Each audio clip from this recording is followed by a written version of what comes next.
All right, and we are live. Hey, friends, welcome back to the channel. It's Tori, and tonight, this afternoon, I don't know what time of day it is, we are, No one knows. It's night for Andrew, at least, so I was half right. Welcome. I'm here today with Andrew Watson from the BookTube channel of Fool's Tale. He is also author of The Harbinger of Justice, which you can find down in the description box below. Go give it a gander. I'm very excited to check it out. It's been on my TBR for a while. And after watching your writing vlog video where you talked a little bit more about your inspiration for it, it's moved to my cart immediately. So welcome, thank Andrew. You very much. Thanks so much for having me on. Yeah, absolutely. Hey, and another Andrew. Andrew. I have noticed that there are a lot of Andrews in the BookTube and indie community. That is a very popular. Andrews and Matts. Yes, Andrews and Matts. Yeah, it's kind of like you're the outsider if you aren't one of those people. Yeah. It was kind of funny because Andrew and my other friend, Andrew Meredith, were discussing that a group of Andrews could be called an audacity of Andrews. And I thought that was I love that. Quite appropriate. So yeah. And I think it only requires two of you from what I understood of the rules. Yeah, I think that makes sense. Two's a group, Yeah. More than one is too much. So it's too much. Yeah, at that point. So I want to start because I was watching some of your channel videos today and I gathered that I think I'm right on this. I think that you really like a book called Flames of Mira by Clay Harmon. Is that correct? I've never heard of it. Never heard of it? Okay, well, my sources were wrong then. I'll have to fired. No, I do. I love that book. I mentioned it maybe once or twice or maybe 3 times. At least 3. Yeah. So you've reread it like multiple times too. No, I've just mentioned it how many times. Oh, I've only read it once. But I'm still excited about it. Yeah. It's one that's been on my TBR last year. So it's been on my TBR for ages, and it's one that it's one of those books that you keep to the side that is probably going to be a 5-star read, that you're just waiting for that perfect moment when you need one. Yeah. It's funny because I saw on Twitter and people were talking about it and they shared that they were sending out arcs. And I was like, oh, this sounds really intriguing. Yeah, I really like this idea of flesh binding magic. That's not really something I've seen before. So I put my name in for the Google form or whatever it was, and I kind of forgot about it. And then it came in the post. I was like, oh, this is great. So I brought it on holiday with me. I took it all the way to Spain with another 2 books, I think, and I didn't read it because I was like, I'll read it when I get back. I'll read it eventually, not knowing it was going to be like one of my favorite books of all time. And it's so mad I didn't read it earlier. But no, I do love that book. Yeah, I'm very excited to read it. It looks, and I just saw he came out with the white cover version recently, and that was just the gorgeous. The white cover, yeah. Nice. Yeah. Chris Navo's here. Hey, Chris. Zin. Yes, Andrew Wizard is the DNF of all the books, Andrew. I'm a Daniel. Absolutely 0 of those. I've seen a couple. Well, I have seen a couple. That's a good name to have in the space. It is. You're sharing some famous name. I mean, Daniel Abraham. That's a pretty good person to share a name with, in my opinion. Yeah. Esme, always catching these right before I hop into bed, but happy to pop in and wish you both a wonderful chat. Thanks, Esme. Thanks. Chris says he got to meet Clay at a Barnes & Noble book signing. Still have to read it, though. Nice. No, that's unlucky. You wouldn't want to come across him in real life. Really tough dude. No, he seems really nice. I'm just kidding. So Britton, thanks for joining us. I don't intend to get into spoilers because I have not personally read Harbinger of Justice yet. When I do, I will most likely have Andrew back on for a very pointed author interview where we can dive into all of the spoilers and all of that. So I will be asking some book questions though.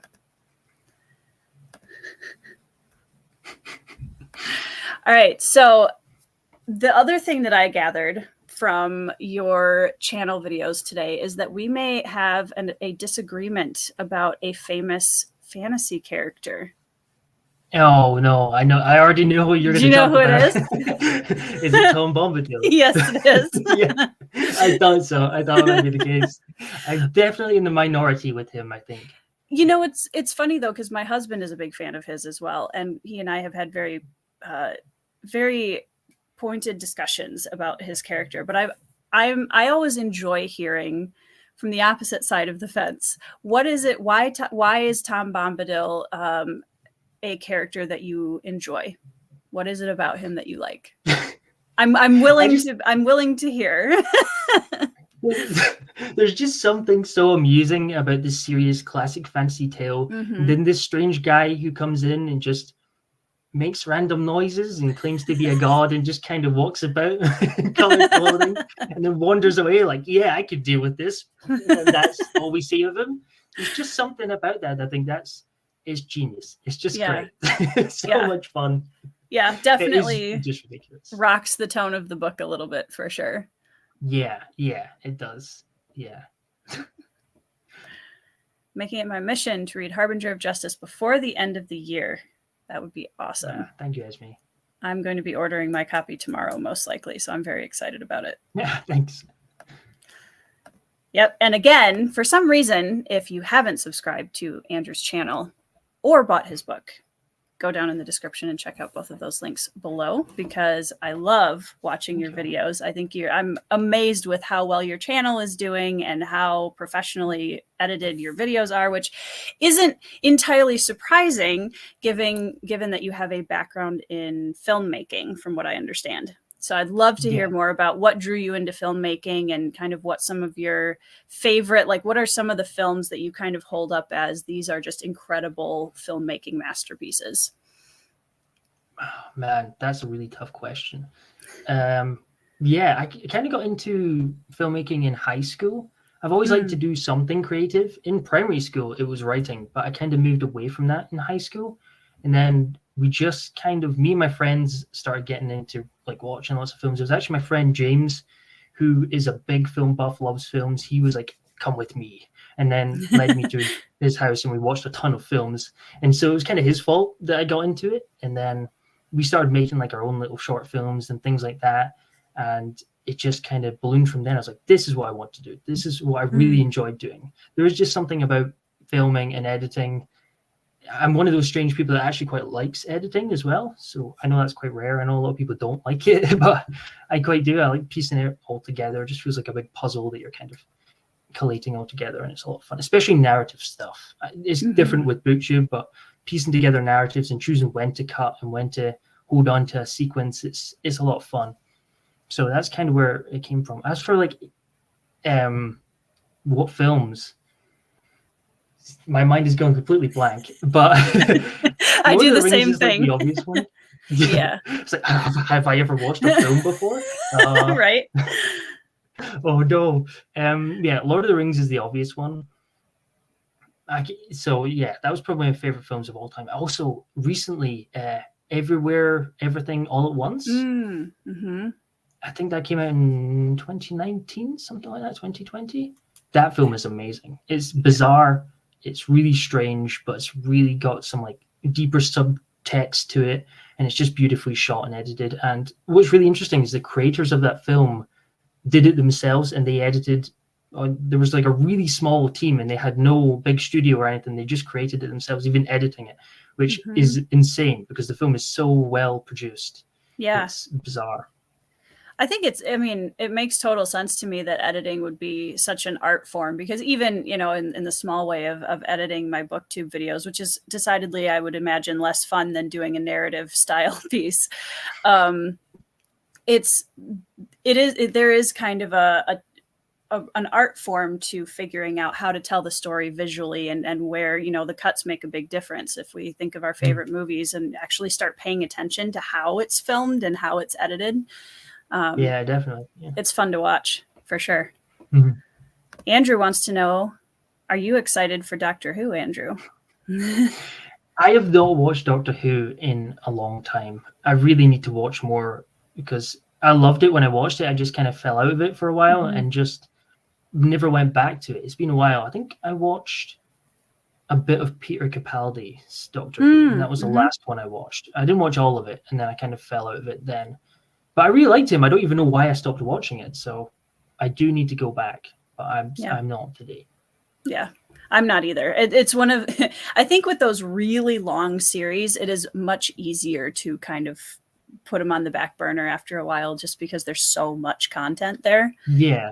But Chris just ordered my copy. Nice. Buddy read. Chris has a great channel. I absolutely love the background to his videos. Every time I see it, I'm just like, how does he do it? It looks so good. I know. We always joke about that, because I've been around for quite a few years on BookTube now, and it's been interesting because this 2023 group, and when did you start? November 2022. Okay, so you're kind of like mostly in that 2022-23 group, and you guys came in with this, like, you just showed up with professional channels. Like, the rest of us are just here filming on our iPhone 7s. Like, then there's the 2022-23 people who are just like, and we have a professional channel. It's amazing. Man, no, Chris's videos are great. They are great. I actually watched your channel before I made my own. It was one of the first ones really? I started following as well. Yeah.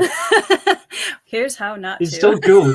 Like, it's so bizarre getting to like be on the channel and speak to you after, I was following you before I even had my channel. It's so cool. So thank you again for having me on. Oh, thank you. That's really nice of you to say. It's funny because I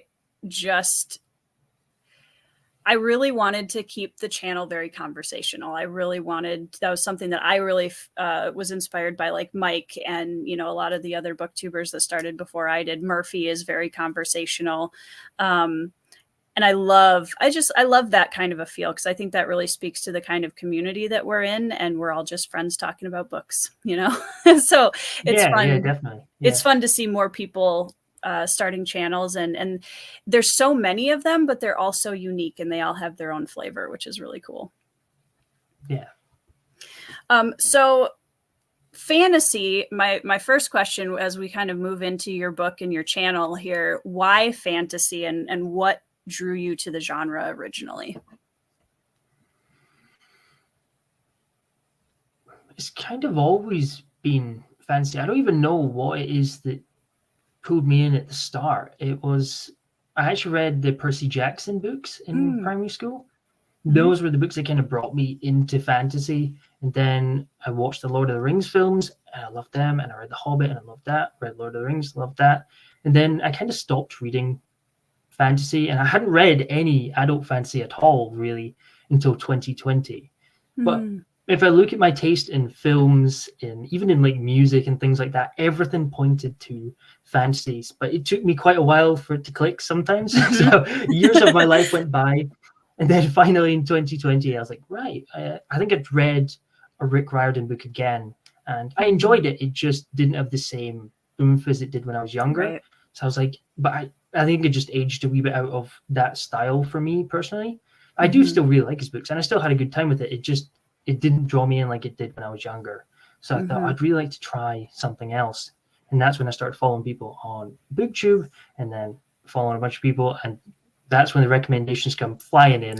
And someone says, like this. yeah, exactly. And then I read Mistborn, and I was like, wow, this is amazing. This is what I want to read. This is what I want to do. So that was kind of the starting point, and then it's just gotten really out of hand since then. I've got no money, no space in my house. I have no free time. I've not seen anyone in like 3 years because I've just been in here reading. Just in here with your books. Yep. I understand that. So, yeah, it happens. Yeah. We can't, we're so busy reading and in our little book caves that we don't go outside to make friends. So we make BookTube channels so that we can make friends online with other people that are stuck in their book caves. Yes, exactly. Yeah. Hey, how's it going? Evening. It's the TBRs get so out of hand so quickly. And it's one of those things where I wish I could clone myself 3 or 4 times just so I could read all of, because there's so many good books now. Oh yeah, definitely. Is insane. And that's the problem with once you're immersed in the community, people are so passionate, like, you need to read this, you need to read this, you need to read that. I'm like, oh no. They're all like huge series, and it's trying to balance them all is really difficult, because the hardest part is I want to read them all as well. It's not even like, I do actually genuinely want to read them all, but it's difficult to get to them all. Time. What is a series that you haven't started yet that's kind of like one of those really big, I want to read that someday, but it's a little intimidating? I have two. Okay. Hob, which I said I was going to start for like 6 months, and people are getting angry at me now. So, as they do. Yes. However, I am going to start Assassin's Apprentice this weekend. Yay! So I'm really looking forward to that. I'm told myself that it's a trilogy. Yep. I'm not thinking about it's not 16 books. That's a future Andrew problem. It is a trilogy. So that's what we're doing. And also Malazan is the other really big one. Yeah. Which is obviously huge as well. It is. It's always the big one. And it's funny. I appreciate that Rob and Hob has split Realm of the Elderlings into trilogies and or the quartet, and because I think that does really help with those really big series, because I've read the original Farseer trilogy, but I haven't moved on yet, and for similar reasons, just because 16 or however many books there are that's a lot. That's a big commitment, despite I love her writing. But now it's like, okay, I'm just reading Live Ship Traders next. Like, I don't have to bite off the entire series. It's a lot easier to go with the trilogy. It's more manageable. Exactly. Malazan. I know you're a big fan. I am. And, I feel like a bit of a hypocrite because I haven't even finished the series yet.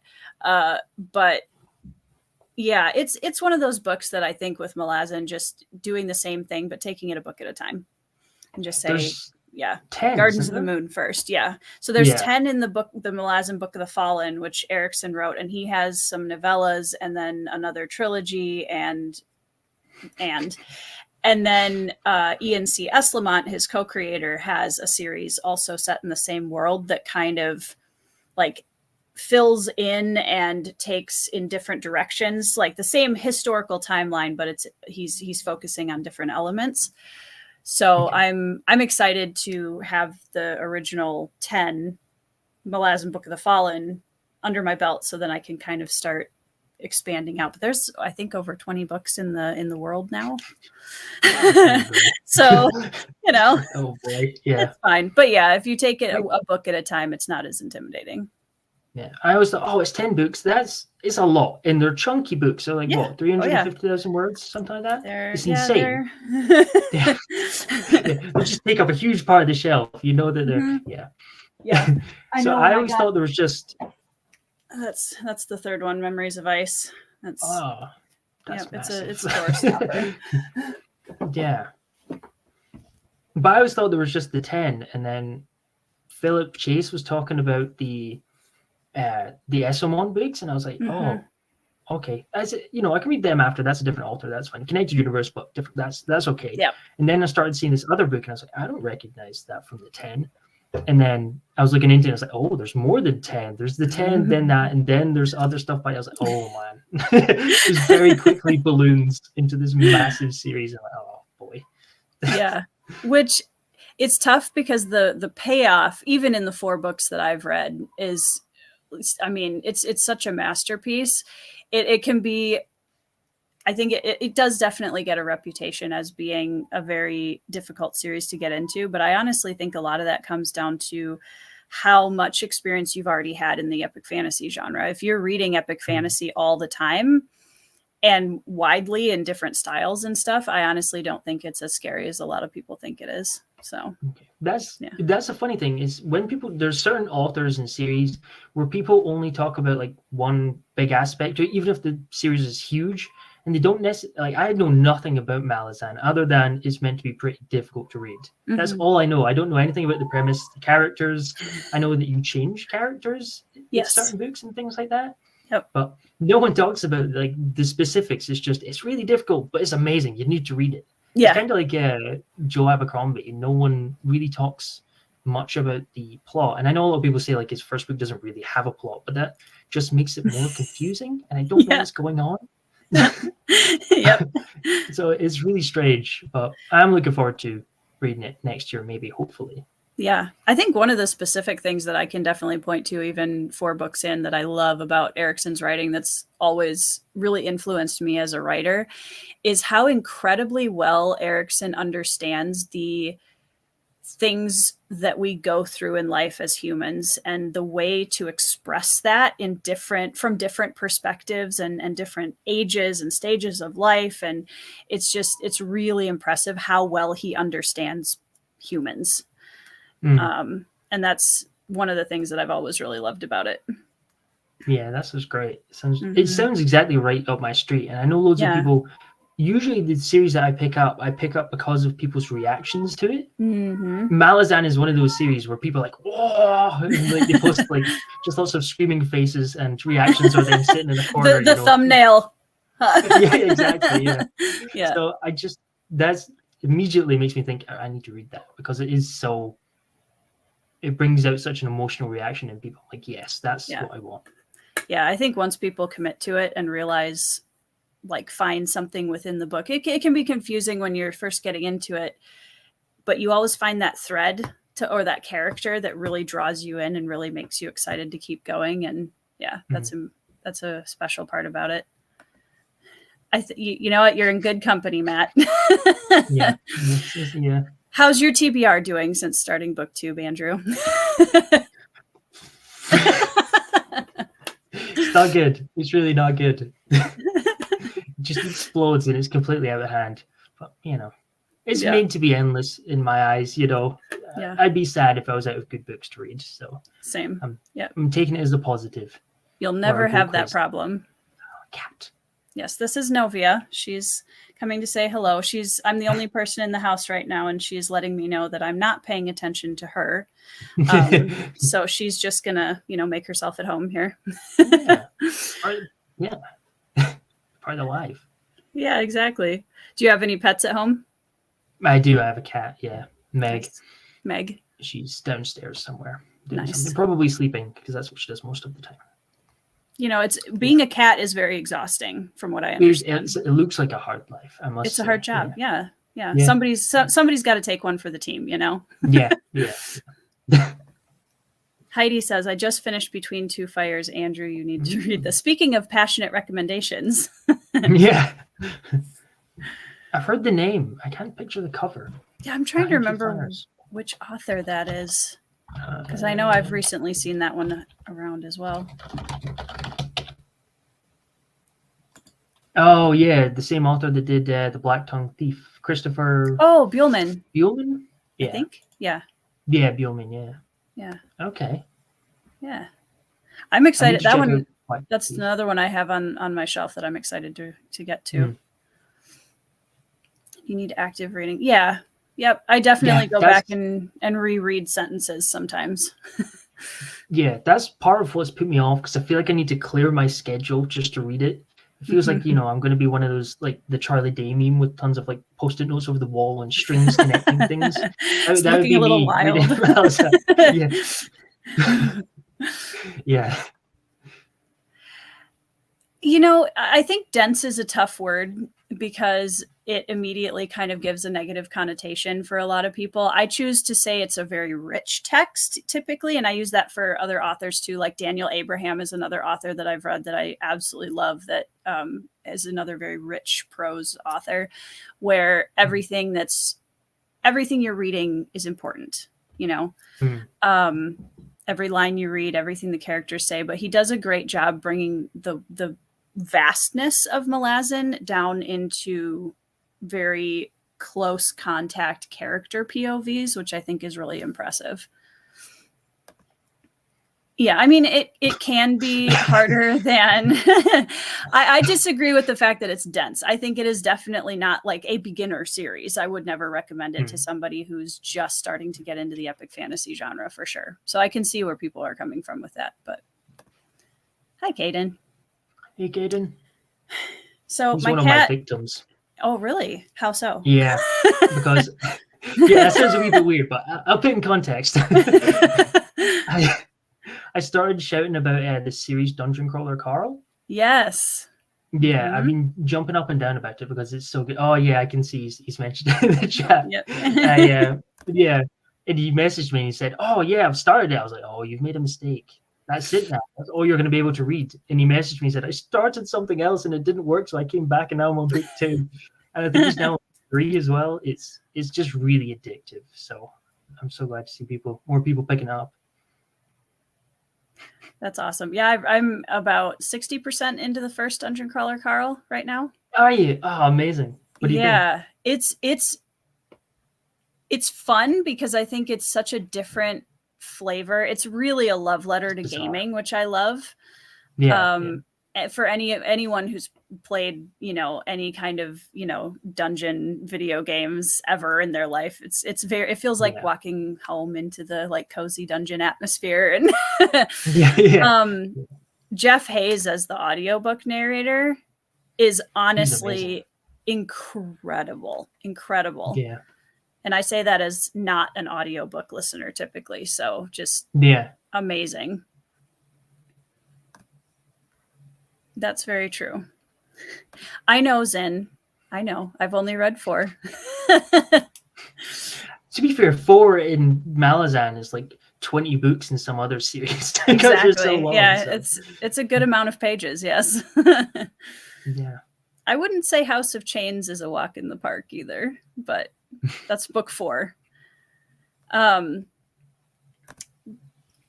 This kind of brings up a question of for you since starting BookTube, do you feel like your reading tastes as you're getting more into the world of adult epic fantasy and starting your BookTube channel, do you feel like your tastes have changed at all or grown in any way? I think I'm more aware of what's out there now. I think that's one, like a lot of my family don't read fantasy at all. Right. And a lot of them read my book just to be supportive. They're like, this is not what I thought fantasy is.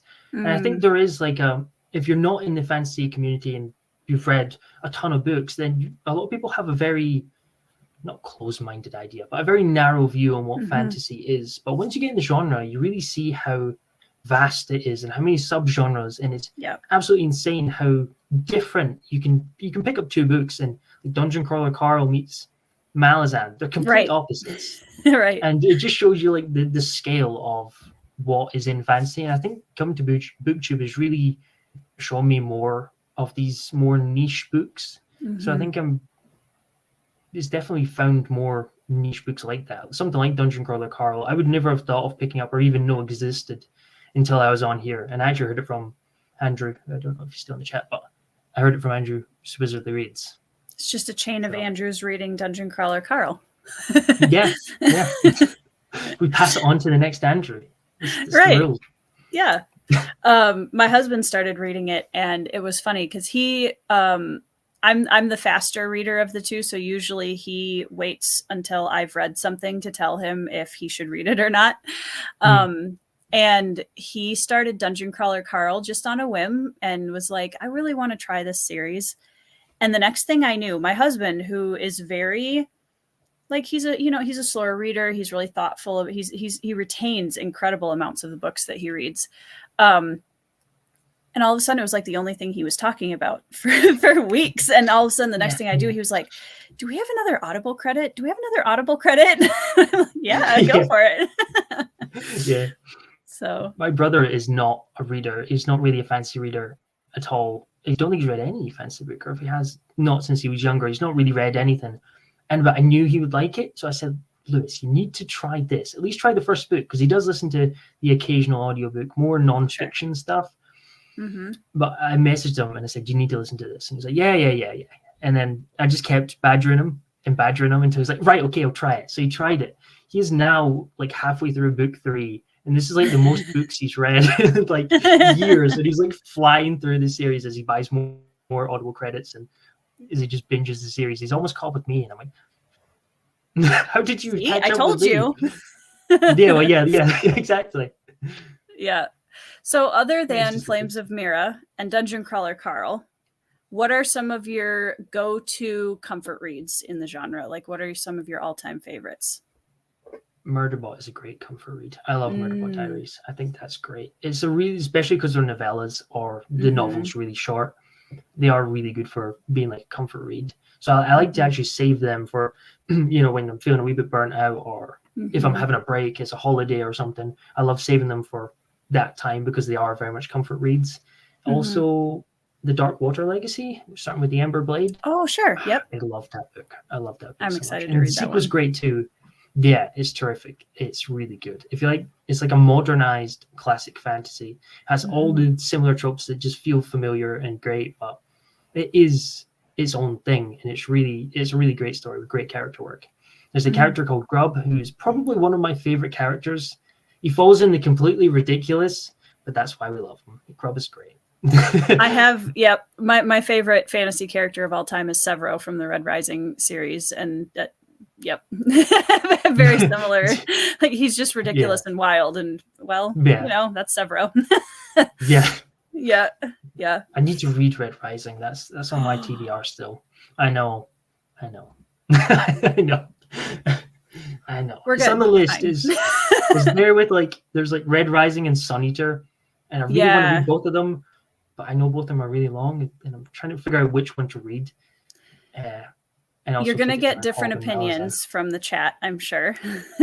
But having not read Sun Eater, in fairness, I'm very excited to read it hopefully soon. But again, I'm trying to be careful how many series I commit to at once. Red Rising, especially the initial 3, read very quickly. They are incredibly bingeable. So if you want to kind of ramp up into Sun Eater, I think that would be a good. That's a good way of doing it. I like that. Yeah. Morning Star. I haven't read any space operas or anything like that yet, so something I definitely want to try more of.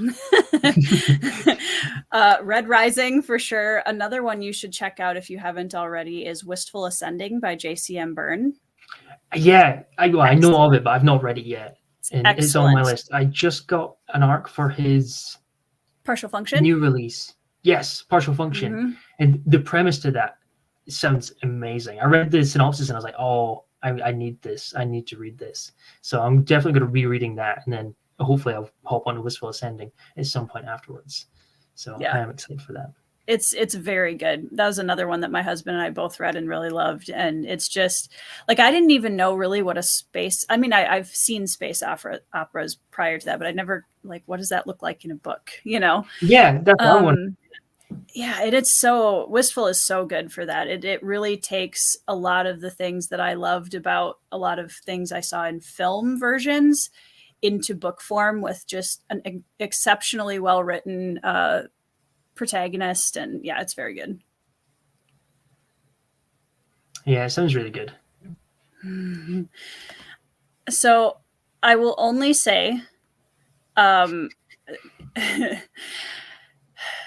I could be here for hours debating this topic. No, Red Rising is not Hunger Games, and I will die on that hill until I'm dead. So basically, to me, the only reason people think that Red Rising is like Hunger Games is because they both have a battle royale style story in the first books. Now, Hunger Games is not the original battle royale. It's been around a lot longer than the Hunger Games. And just the depth of the world building and the character arcs through the trilogy and everything, where Hunger Games very much stays in a very YA specific battle royale vibe basically through 3 books. Red Rising just explodes. You kind of have to start with that intimate setting in the first book to kind of really get grounded in the main character's POV, because his world is very small at that point. And as we get bigger and bigger into the world and the other characters and the society, because he's now aware of more of it, without trying to keep it as spoiler-free as possible. It's a completely different, I do not agree at all with it being like Hunger Games. And I actually think I apologize, Andrew. No. If you look at the hardcover, and I think it's on the paperback too, of Red Rising, it came out very close to the end of the Hunger Games craze, when we had kind of, we're coming back down from that, because that was the thing for a while. Huge, right? Yeah. And I liked the Hunger Games, so I'm coming at this from enjoying both series.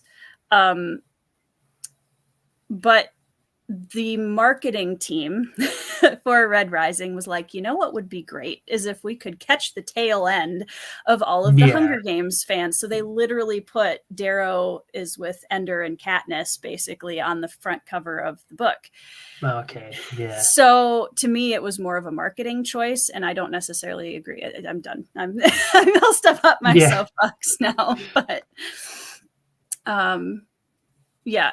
And again, the first book is very small stage compared to the rest. But Zin is our resident Sun Eater campaigner.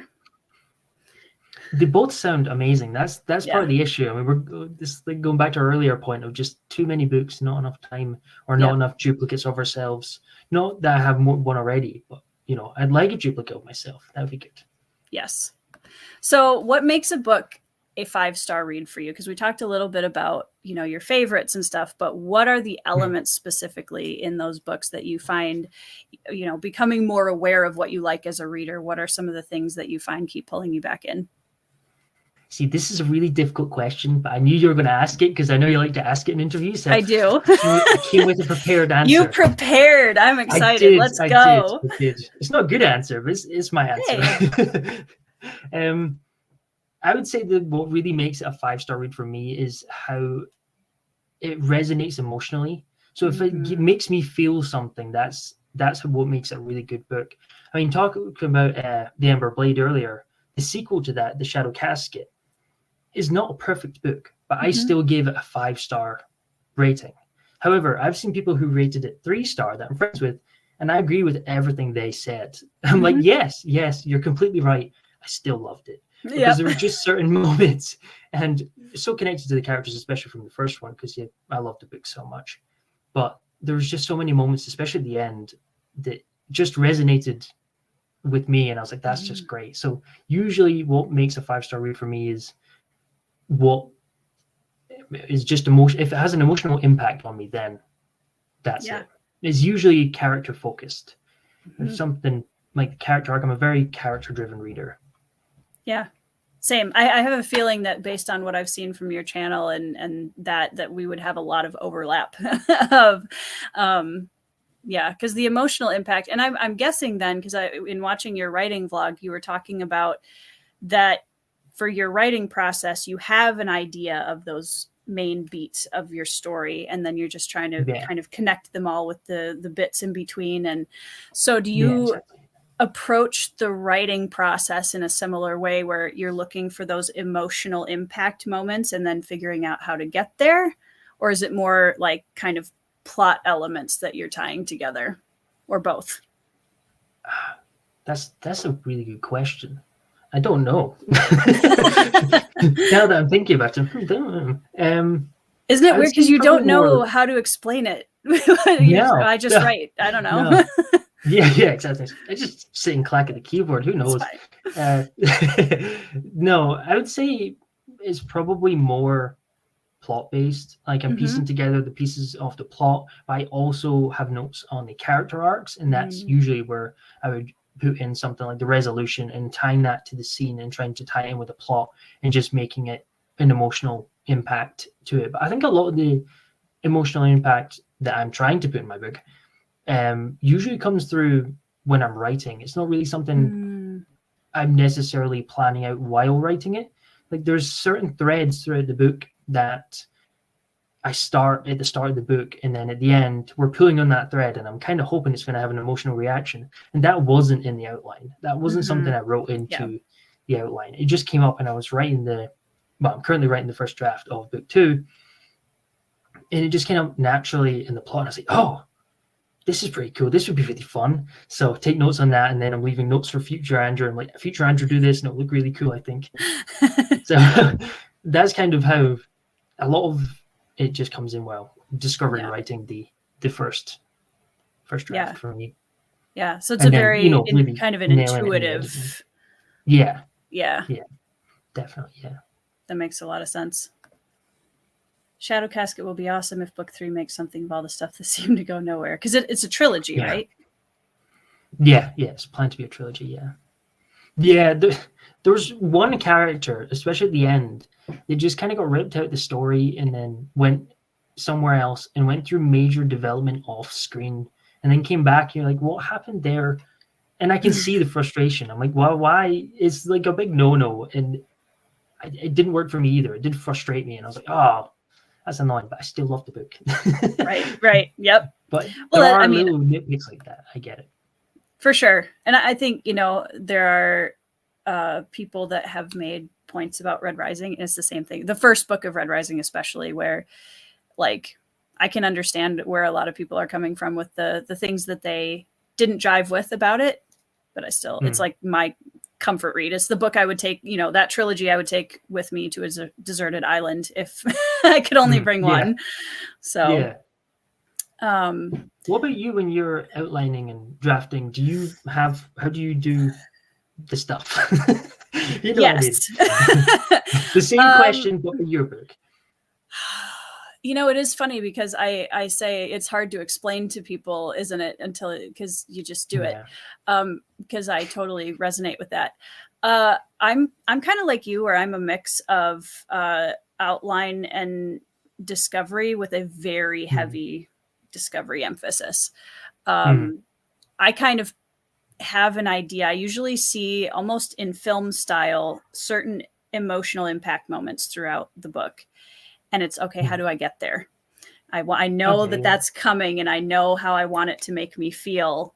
What do I need to set up to get the most impact out of those moments? Because if I look back at all of my favorite, different mediums of storytelling with film and music and all of that stuff, it's all building to that really powerful emotional catharsis moment where I'm just sitting there afterwards, just feeling the feelings,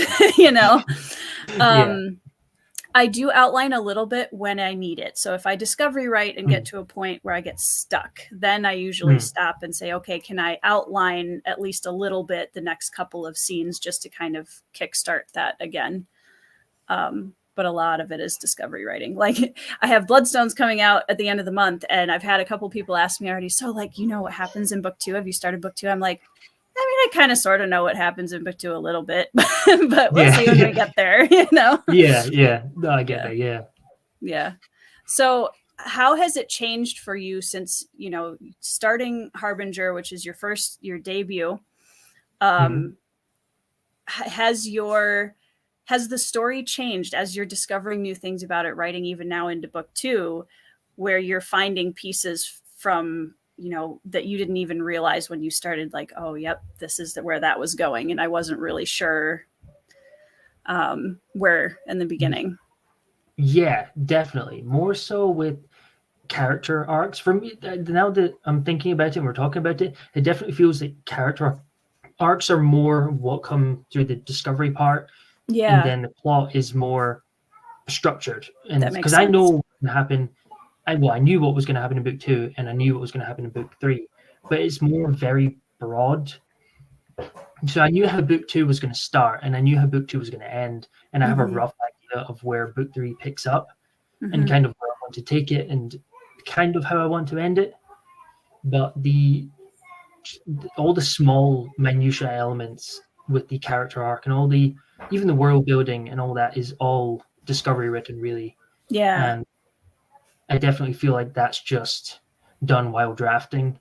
And then a lot of the stuff I'm like, oh, I could tie that to that thing in book 1. And I could pretend I did that on purpose, and I look like I know what I'm doing. That's half of writing, is making these connections that I'm making up as I go along. Which is kind of, I think, in a lot of ways, authentic to life, because we don't always know what's coming next. And I think when you can write that way, it kind of adds a layer of some authenticity to the characters. Also, like, oh, and then there was this thing, and it wasn't something that we were necessarily completely prepared for. So yeah, it's definitely, I think, a very intuitive process often.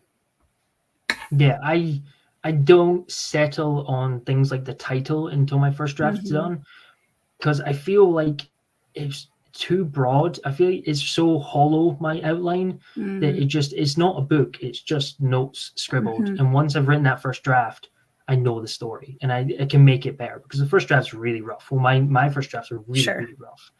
But I know the story at that point. I know what happens in the elements and why they connect to there. And that's why I always name like the book after the first draft. I kind of know what book 2 is going to be called, but I'm not releasing it or talking about it until I've finished that first draft. And I'm like, yes, that fits. I know what this is doing. So I definitely feel like most of it comes through from the discovery writing of the first draft, and then tighten it up in the edits. How many drafts do you typically go through before? Well, in your first book, how many drafts did you go through before you felt like it was like, how did you know when, yep, okay, I think this is done? I think I did 5 in total. Okay. Or maybe 4 in a proofread, I think it was. They were pretty sizable. Like the first draft is really loose, but I spend a lot of time on second draft. And then I usually have a break then. I know a lot of people say have a break after you finish your first draft, but I know what's wrong with the story after the first draft. Yeah. I know what needs to be fixed. So I feel like I get more from the break after the second draft. So I jump straight in and do the second draft, which usually takes longer than writing the first draft. Not always, but sometimes. Then I fix it up, take a break, come back to it for the third draft, then just tighten up the bits, and then I usually get other people to read it. And then after that, I got it back, make some changes, and then that's when I went off to the editor. And then that kind of fixed it up, and then I came back, made those changes, one more read through, and then I got my dad to proofread it, actually. So. Oh, nice. So is he, I'm assuming, a big reader then? Yeah, he doesn't read fantasy. He reads more thriller stuff. Sure. But yeah, he does a lot of papery work stuff at his job because he works in HR. So he's pretty good at looking at the words. Yeah. And looking for typos and things like that. Obviously, there's always going to be a couple that slip through, but he's really good at picking them out. Yeah. There's always going to be some. But as soon as you hit publish, 5 minutes later, you'll find a typo. Like, it's just the rule of the game.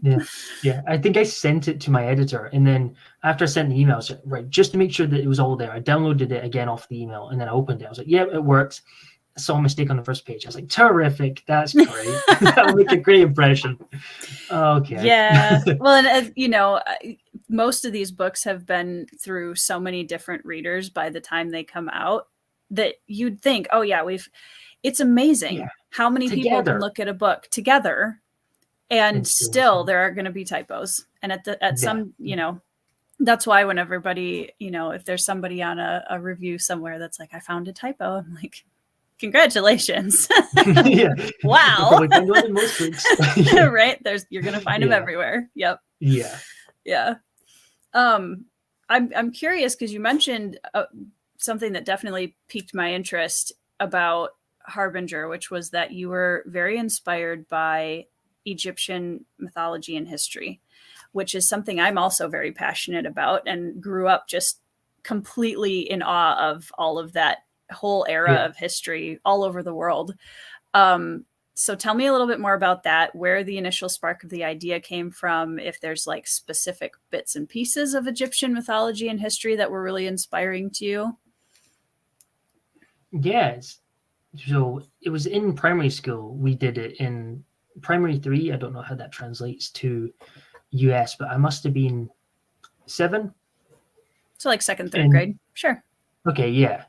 And it's like the closest thing to real life fantasy because there's so many unexplained things and there's so many interesting elements to it that are just what we love about fantasy. It is just a real life fantasy. It's really, that's just what I loved about it. And we actually went to Cairo when I was older as well, which was really cool. I was really young, so I don't remember it that well, but we did go and it was amazing. And I got to see the pyramids and things like that, which was really cool. And then I read Rick Riordan did, I think it was a trilogy with ancient Egyptian. Well, Percy Jackson has like the Greek gods. This has like the Egyptian gods. I used to be really up on like what gods were this and what gods were that. It's kind of all fizzled out. I was really, really into it at the time. And I just really like the atmosphere and aesthetic and that sort of visually, that's kind of what I was going for. So I say it's very ancient Egyptian based, and there is some concepts from mythology that I have pulled through into the book. However, it is very much its own world and thing. So it is very different. You're not going to find Anubis or things in it. Right. But it does, like, one of the elements in the first book is this idea of justice. And obviously in ancient Egyptian mythology, they have a scales. When you die, you put the heart on the scales to the feather of truth, I'm pretty sure it's called. They also had this in Moon Knight, which they did a Marvel show recently. Yes, so there is that type of element in the book. That's probably the biggest piece of mythology that I've pulled across. Yeah. Because there is this thing called the judging, when Parisians believe that if you die, you will be judged on your life after you die. And that was taken directly from that. They believe this god will come and, like, basically rip your heart out and then judge you as a person. And then nice things. It's fantasy, you know. It's exactly. It's always very happy and sunshiny over here, you know. Exactly. It's just lovely. Thank goodness for cozy fantasy. Just save us all from all this dark. Save us all. Well, I think it's really cool. Go ahead. Oh, I did actually. The plan was always to make it Egyptian, like, visually. That's how I wanted it to look. But I never said this to my editor, and there was a passage at the end of the book, and she left a comment something like, "Oh, I'm really getting ancient Egyptian vibes from this." I was like, "Yes, it worked." So I was going for it. So that's good. So it's very like a visual thing as much as anything. But I love having like different types of settings in fantasy books. I think that's really important, because I think there's so many incredible, like you said, fantastic elements to world history. And especially I'm very a big fan of a lot of ancient world history, especially too. And there's so much there. And it's fun to be able to pull that and into our fantasy books. And I think if it starts people asking questions and digging in a little bit, like, oh, this is ancient Egyptian inspired, that's really cool, I'm gonna like go do more, like read more about Egyptian history. And I think that's such a cool thing, that fantasy, and especially why fantasy and historical fiction oftentimes I think are such sister genres in a lot of ways. Yeah, definitely. The other one is, well, for me, was Sons of Darkness. I've not read it yet, but that's like Indian fantasy. And I know absolutely nothing about Indian mythology and that sort of thing. So I'm fascinated to read that and just see this different style of narrative, because I know he's pulling very directly on very famous myths and things, but because I've not read them, I'm going in completely blind. I think that would be really interesting to see, because it is just completely, cultures have different ways of telling stories. And I think just getting to see these completely different viewpoints, it's just really interesting, and it's something really unique that we don't get enough of, I think. Totally agree. And fantasy basically creates this giant playground, I think, of ways to, you know, just experience different types of cultures and how we imagine our own cultures and other cultures, and taking all those inspiration pieces from all over our life experiences. And it's why I'm loving how much fantasy is coming from all different parts of the globe now, that we're seeing, you know, these, like Sons of Darkness. I also have that one. I'm very excited to read it, because that's another, you know, Indian myth and legends is not something that I'm that familiar with either, and I want to. So I think, again, that's kind of a gateway, right? You got the fantasy book, you can read that, and then things that pique your interest within that, I'm like, okay, I'm going to research more about that and read more about that. And Gaurav is actually really great. He does a lot of he talks about different myths and different Indian mythology on his page as well. So I follow him, and he posts a lot of really interesting stuff, and it makes me like, oh, I need to read that.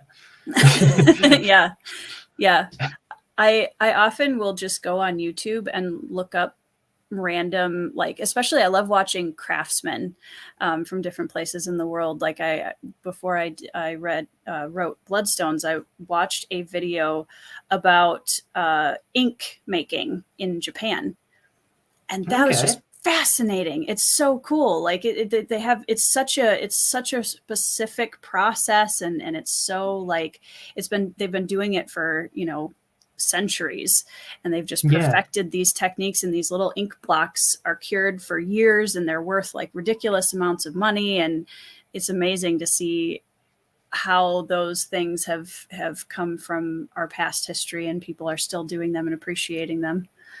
So it's pretty cool. Really cool. Yeah. Fox says, I can relate. Most of what I remember reading about ancient Egyptian history also fizzled out of my mind. I'm glad I'm not the only one. It's a lot. It's a lot. Yeah, it is a lot. So what made you choose indie publishing specifically? Oh, yeah.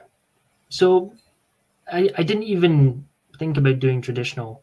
When I was writing it, I immediately knew that I wanted to go down the indie route. It was because there's a ton of videos talking about the differences and like the big things between them. And I do think there is this idea that if you go traditional, that you'll get this huge marketing budget. Loads of people will, see it. You'll be in all the bookstores right down the front. You'll be a bestseller within a week type of thing. And then, and then once you look into it, you find out it's not really how it works. They only have like 2 or 3, I think, a big A-list that they put the majority of the money behind a year. So I knew that the chances were I would probably be marketing it myself anyway. And then I was looking into I heard people talking about how it can take years to find an agent. And then even then you don't ever know if you're actually going to get an agent. And then on top of that, you can then take years to go from an agent to a publisher.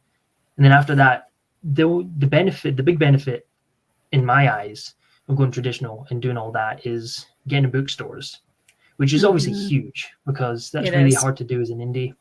And when you write a book, you always have that dream of going into like a bookstore and seeing it on the shelves. That's like, oh, that would be so cool. So I am peeved about it. Maybe one day. And the other part is maybe one day. The other part is that they pay all like the upfront stuff. So they're paying for the edits and the cover. So that is another big benefit of going down the traditional route. However, I just really wanted to go down the indie because I knew that I was going to be marketing it anyway.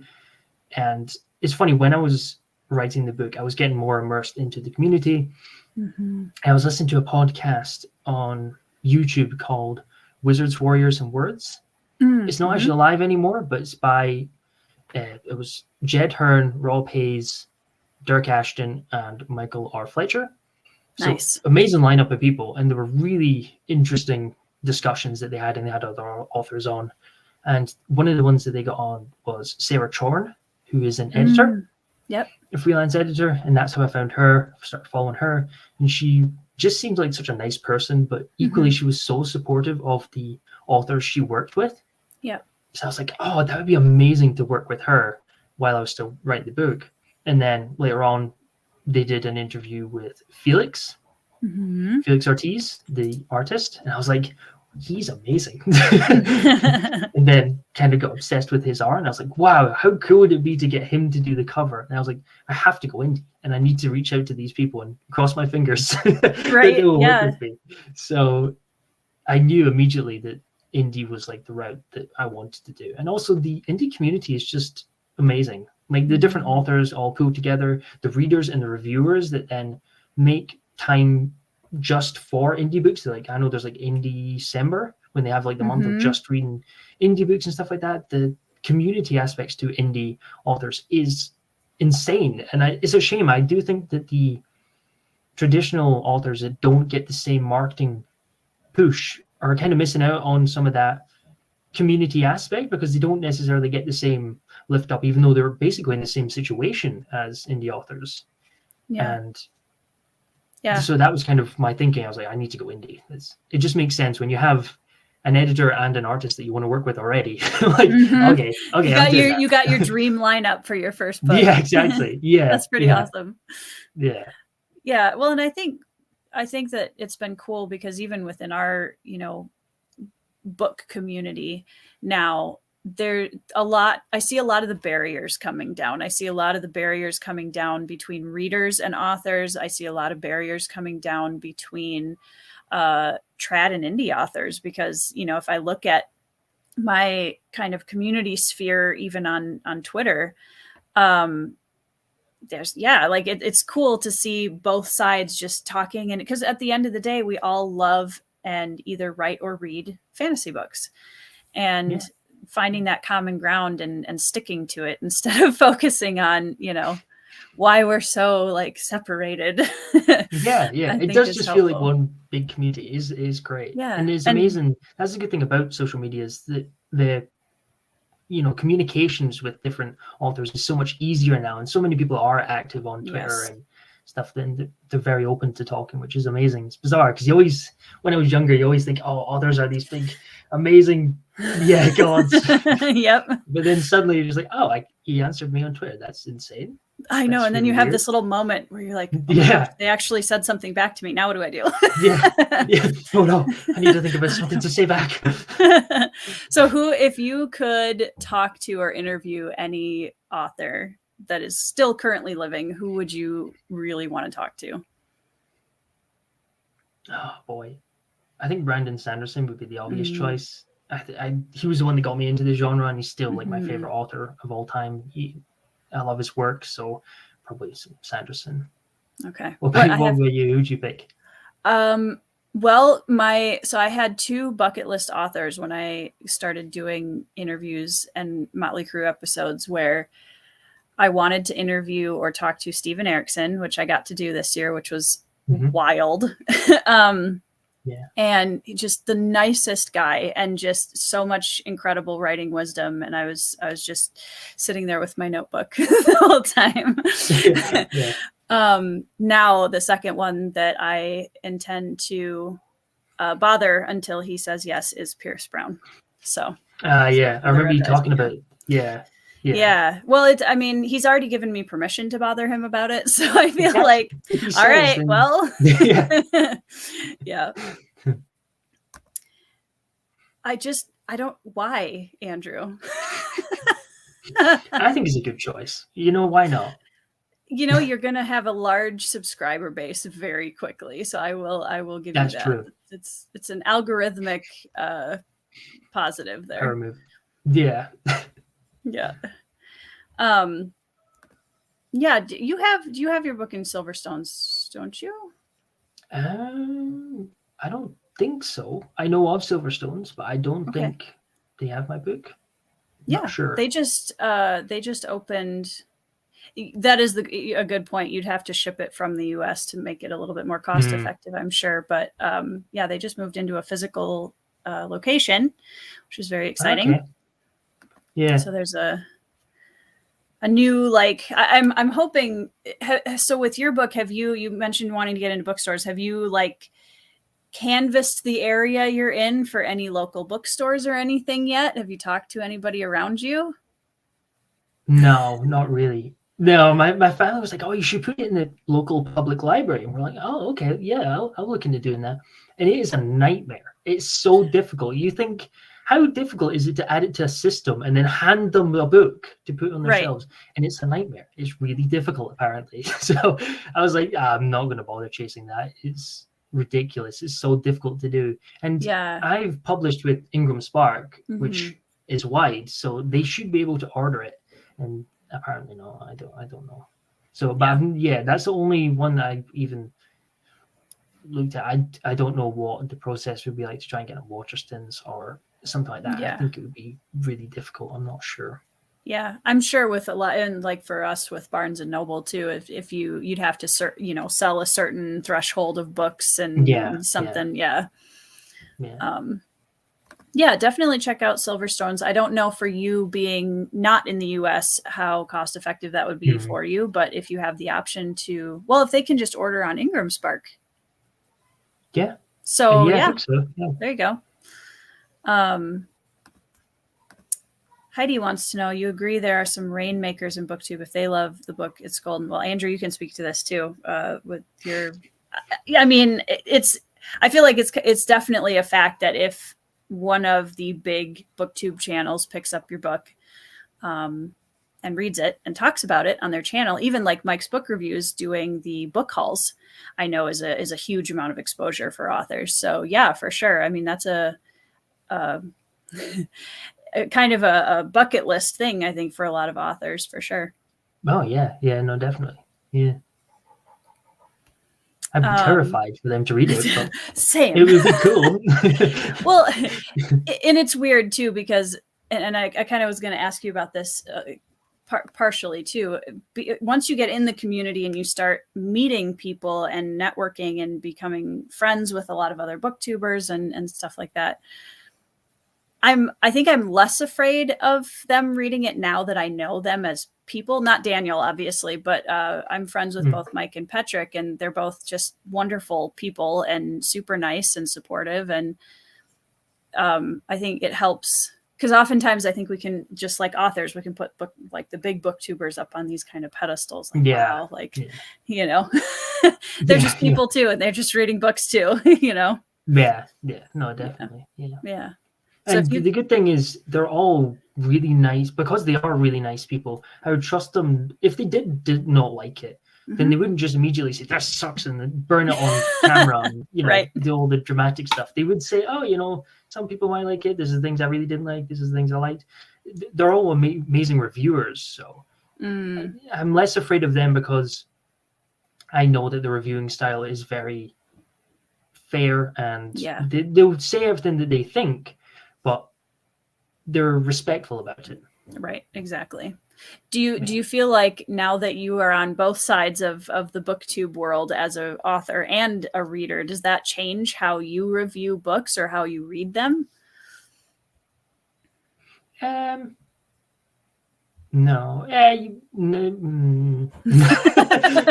It's a complicated question sometimes. It is a complicated question. I don't think it changes how I would review books. No, I think I'm still in the same boat that I would try and review it as fairly as possible. If I didn't like it, I would say what I didn't like and what I did like, and just keep it respectful, especially if I know the author is. Sure. But to be fair, even if I don't know the author, I'm still going to do that. So I don't think it's changed how I review books. Nice. Yeah, I definitely think there's a way to be honest about what you like and don't like, but you don't have to cross any offensive lines to do it. Yeah, exactly. Yeah. So since you started, because the book has been out since June or July? June, yeah. June. So what have been the best and hardest parts about being an indie author so far? Oh, that's a good question. I feel like that's one that I should have prepared for. Yes, just kidding. The best part is seeing people resonating with the story in the way that I would hope that they would. Just people who are really connected to the characters or to the world, and they're really excited about the second book. It never gets old to see people review the book and just be really happy with it and really enjoy it and loving it, and it's great. The worst part, to be honest, it's been mostly positive. I can't think of something that's really negative coming from publishing the book. I would say when the book came out, there is a focus. This was the same with YouTube, to be fair, as well. Especially early days, it can be really easy to get fixated on the numbers and like the numbers of sales. And you always, I did. When I first published it, I was checking the Goodreads reviews and I was updating it to see how many it's got now. And I was like, this is not healthy. I can't keep doing this. So I jumped into book 2 and pretty much I just completely stopped checking it. I don't really ever check the reviews unless I'm tagged in it. If I'm tagged in it, I would then think that this is not going to be completely ripping into it, hopefully. So I would read a review that I'm tagged in, but for the most part, I try and not really read the reviews. Because for me, reviews are for readers. They're not necessarily for me, so I don't really read the reviews. But it is very easy to get fixated, even on sales numbers and things like that. But I did find once I started book 2, I was like, I just hardly ever checked it because I was too focused on book 2 and doing that. And so it wasn't necessarily a really negative thing. It was just something that lasted a wee bit longer than it should have. There was a couple of weeks where I'm like, Yeah, that definitely makes a lot of sense. Well, and because these books are such a important part of us, and they're very vulnerable craft. And you want to see how people are responding to it. So that makes total sense. Jeff says marketing is the worst. It can be very difficult. Yep. I'm actually hoping It's hard. And I think, I think it's such a learning curve because whether I came from a background of doing mostly in-person marketing when I was younger with my books, and now having to relearn, kind of apply what I learned in the first round to the more online sphere, is, that's its own learning curve. I think I would really like to do a series of videos at some point that just talk about like some marketing and networking tips and advice for authors, because I definitely think that that's something that a lot of people struggle with. And I think there are some really easy things that you can do that help. I mean, honestly, the number one thing I will tell everybody all day, every day is networking makes a huge difference. Huge difference. Oh, and just being seen in the community makes a huge difference. Yes, huge. That was one things that I always mentioned to writers as well, is to get immersed in the community. Yes. I sent out ARC copies of my book at one point, and I had someone email me from my art team and say, your book's not on Storygraph. Do you want me to put it on Storygraph? I was like, I didn't even think about putting it on that. And it's all these small little things that can fall to the wayside and you forget to do them. And then being part of the community, someone will reach out or tell you, you should really do this. And it's small things like that you wouldn't get if you weren't immersed in the community. Exactly. I actually had the exact same thing happen with Bloodstones. One of my ARC readers, or my beta readers, actually was like, do you want me to put this on Storygraph for you? I was like, oh yeah, sorry. Yes, please. Yes. Christine says, I love Andrew's book. I do own your book as well. Thank you. Nice. I'm very excited. Like I said, after I watched you talk about it in your writing vlog today, I was like, and we're moving that to the cart. Thoughts on all the Kickstarters for indie? Well, we're both broke, awful. I'm sure. Yeah, I have no money left. It's terrible. I don't like it. They're too good. I'm not playing. Right. Yeah, because I saw you got the Sword of Kaigen one, right? Yeah, you I do. Yeah, that's stunning. Oh, that's so beautiful. Nice I'm so glad that yes. Yeah, it's my first Wraithmark book, and it's unreal. Yeah, Wraithmark are insane. They're so nice. Yeah. Author goals. Yeah, I think. Yeah. Are you looking for any other books to edition? For sure. Yeah. So no, I think they're really useful. I think they are really good. And people seem to be. I mean, it means you can make these more special editions for indies and things like that. It's a lot easier to create them when you're doing something like a Kickstarter. And I believe, is it E.C. Cobble? Yes, A.C. Cobble. Yeah. I'm pretty sure he's the author that's. We can blame him, I believe, because he seems to be like the mastermind behind how to actually all the logistics behind how to run a Kickstarter. So it's his fault. Mm-hmm. It is all his fault. Everyone blame A.C. Cobble. Yeah. I think, like the special editions are obviously really a cool side effect of it. But I think also I've seen authors use it just as a way to help them with the cost of publishing a book, because I think a lot of people forget how much it can cost to put a book out. Yeah, it's crazy. Yeah. One of the things about having a YouTube channel first, my written is I'll be able to use it. Absolutely, Chris. That was actually something I thought about when I came back to BookTube, for sure. Yep. It all helps. Definitely. So do you have any other Kickstarters on their way to you before? Yeah. There's a slightly wide-eyed. Yep. Yeah. I've got the Threadlight trilogy coming. Nice, the omnibus. That looks really pretty. Yeah, that looks amazing. Neon Ghosts from Daniel. Oh, sure. Yep. It's another one. Yeah. Dungeon Crawler Carl. I didn't even know he was doing one until far too late, and then I found him on Twitter, and I was like, oh. So I had to get that. Yeah. Yeah. And Rob's is probably one of the ones I'm most excited to read next year, because it's such a cool idea of having these three concurrent storylines. Yes. It's such a unique idea, and Rob's an amazing author, so I'm sure he'll absolutely nail it. Have you read his Mortal Techniques series yet? No, not yet. I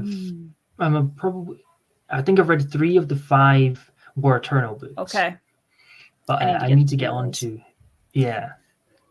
My thinking was, I needed an audiobook, and I thought, right, I want to read something from Rob. But I don't want to read his big series because I want to get physicals for that. So I was like, I'll start his War Eternal series, and I'll just have that on audio because, his big series is his Never Die Mortal Taking series, and I know I'm going to want physicals for that. So I listened to Along the Razor's Edge, and I absolutely loved it so much. So now I'm still listening to them on audiobook, but I also have the hardbacks because I loved it so much, which was not the plan. But I think that's another series I'm definitely going to prioritize in 2024 because it's a lot of fun. A lot of good things. It's such a unique story. The way he structures the narrative is a first-person story, and it's told from Eska telling the story. So she's able to hint at things that are coming up and stuff like that. It's really cool how it's set up. I also I'm kind of delving into this because one of the things that I really love about that series specifically is I love the titles. I love the titles of that series. They're so good. Yeah. Cool. So for you, Harbinger of Justice as a title, was that did you kind of mess around with some different words? How did you decide that, yep, this is the title of my book for sure? So before I finished the first draft, it was called Nightwalker. And it was because the story was going to take a completely different route. Sure. I kind of had some images in my head, and that was just a phrase that fit really well with the images in my head. And it was kind of before I even outlined it. So it was always going to be Nightwalker. And then I was writing it. I was like, this doesn't fit at all to the story. So I did actually manage to fit Nightwalker in the story, just as a wee head nod, just so I could remember when I go back to it. Yeah. But when I was writing the story, Harbinger of Justice is kind of this name or title of this deity that's tied into the plot. And I just really like the phrase. So I was like, that would work as a title. It's something a wee bit different. So I'm going to use that. Yeah, well, because the justice is kind of a familiar fantasy word, but then the harbinger is one that you don't hear very often. Yeah. It's such a cool word. So I like it. Thanks. Good choice. Thank you. I do like Nightwalker, though. I'm glad you found a way to put that in your book. So that's very cool. The Easter egg. Yeah, for sure. Actually, there is actually a reference to Tom Bombadil in the book as well. Really? So, yeah. Okay. I don't think anyone's found it yet or pointed out. It's quite subtle, but I probably will have to have read the scenes with Tom Bombadil all to the end to catch it. Maybe. If you know he's a colorful, strange fellow who sings songs and thinks he's a god, you should be able to pick up on it. Okay. So you might be okay. You might still not spot it anyway. I'll get my magnifying glass out. Yeah. Yeah, it's, the glasses.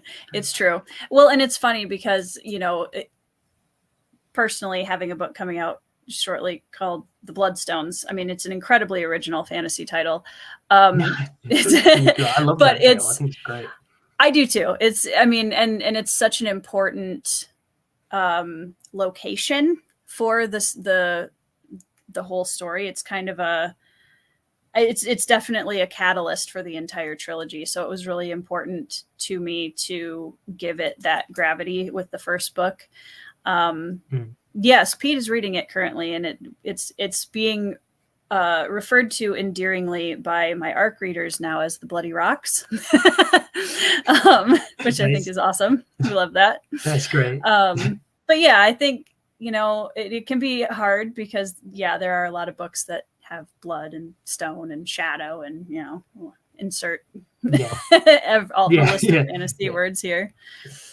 But they work. That's the thing. They do. They work so titles. There's a reason that so many people use them because there's so many elements to fantasy stories that just work really well in titles. And I think that's why a lot of them have very familiar terms. Yeah. Well, and it gives you, your cover and your title are your first pitch for your book.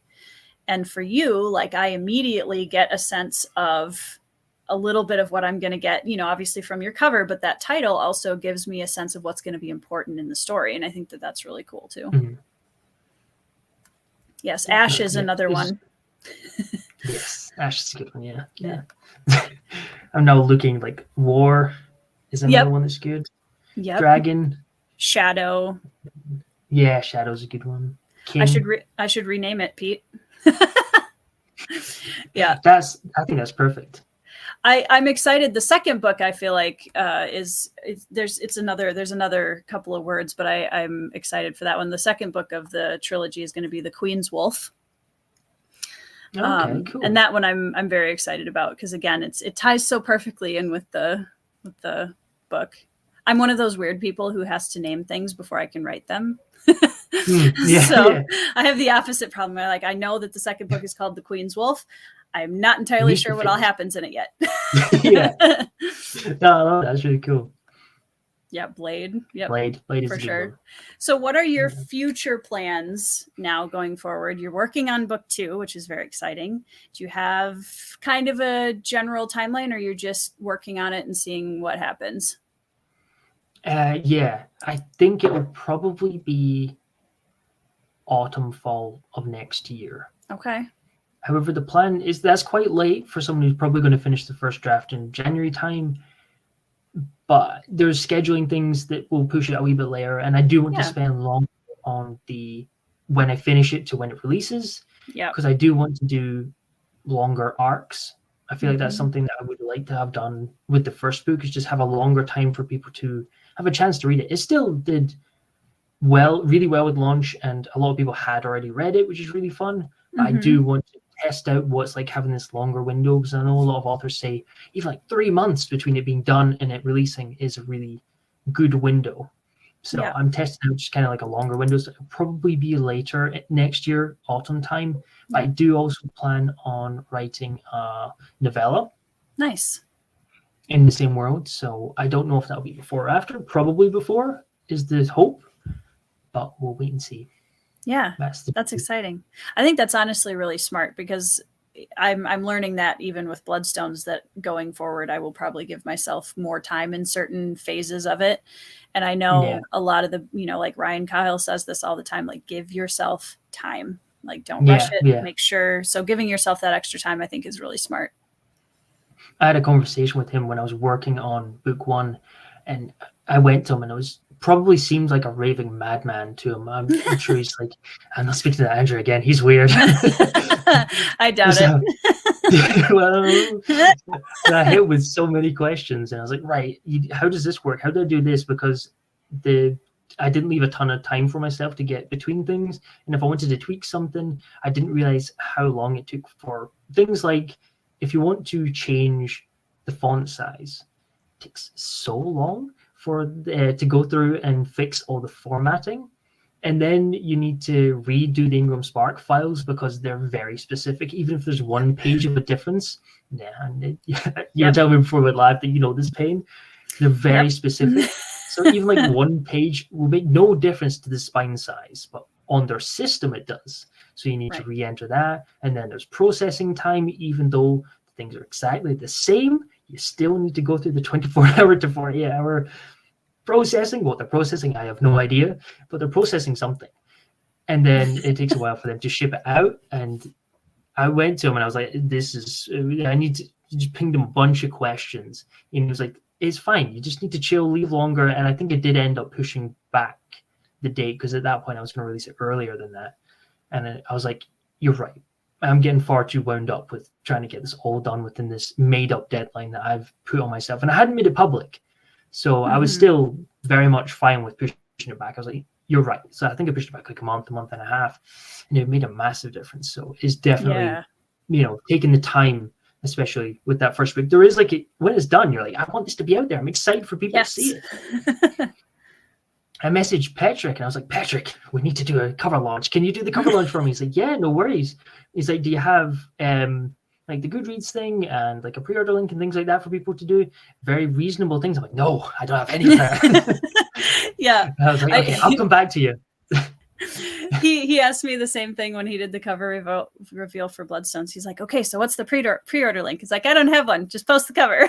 It's fine. Yeah. It's gonna be great. Yeah. We figure it out. I knew it was becoming problematic when my ARC readers were like, I finished, but you've not got a Goodreads page up. I was like, oh, I need to do that. That's a good point. It's not very good if they have nowhere to review the book. But yeah. it is hard to remember all of the and you know, again, like because we're wearing all of the hats in this process, it can be a lot, and you're gonna forget stuff. Yeah, that's okay. Yeah, that's why you have a village. That's why you send Ryan Cahill, you know, panicked messages and Ryan, how do I do this? Yeah. I'm sure you're not the only person who's ever done that. Yeah. And I can see why now people don't do physical pre-orders, because that was something I said I was going to do, and then once I've said it, I was like, I promised this, I need to do this, and it's a nightmare. It's an absolute nightmare. So Amazon? I'm not doing physical pre-orders for book 2. Yeah, with KDP and trying to get all lined up.